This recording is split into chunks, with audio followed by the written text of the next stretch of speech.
We're all familiar with the power of peer pressure.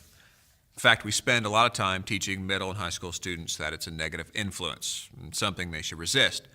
But when peers can act as role models for a tobacco-free life, well, that's another story. In fact, using peers to model skills and assist you in the classroom is an important part of the SOS curriculum. It's been found that same-age peer leaders are especially effective when educating youth about important health issues, like smokeless tobacco prevention. That's why throughout the SOS curriculum, you'll find tips on how to use peer leaders in each activity in the teacher guide. And it's why we've included a comprehensive peer leader training component. Before we explore the training, you're probably wondering how you go about selecting the peer leaders, right?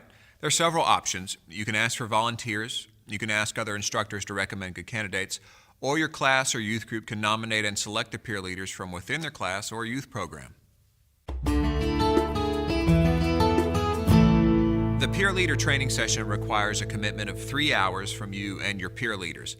The comprehensive training covers everything peer leaders need to know to assist you during the SOS sessions. Think of the training as a concentrated primer for the core session instruction, a sort of trial run for many of the sessions peer leaders will facilitate.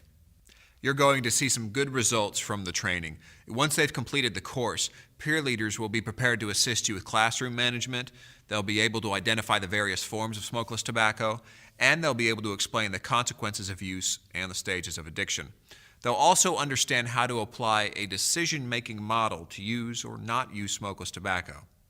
But one of the strongest benefits a well-trained peer leader can provide is as a role model who can lead the way during role-play activities. As any teacher will tell you, role play is a great way to model and practice skills and behavior that you want to convey to your students. And since peer leaders are up to speed on their refusal skills after the training, they're the ideal role model. They can act out potential real-life situations and demonstrate the most effective strategies for resisting the pressure to try smokeless tobacco. When your students observe a peer mimicking a real-life situation, it really sinks in. Also, it allows the other students to test their skills in a safe situation and receive constructive feedback. SOS dedicates quite a bit of effort building role-playing skills, and we provide you with plenty of support for facilitating these role-play activities within the core sessions. For example, we provide scripted and partially scripted role-plays, and we provide an observer checklist in the student workbook so students can track the skills being demonstrated. We also give you tips on how to engage your students in critiques and discussions of the role-play scenarios.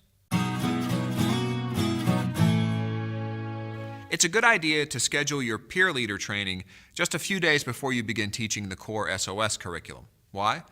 The information will still be fresh for both you and the peer leaders, and you'll have a better command on the information as well. Also, the good working relationship that you and the students will have established will transfer right into the core instruction. You and the peer leaders will be able to begin the instruction with a strong sense of comfort and confidence. Together, your team will be prepared for effective and engaging sessions.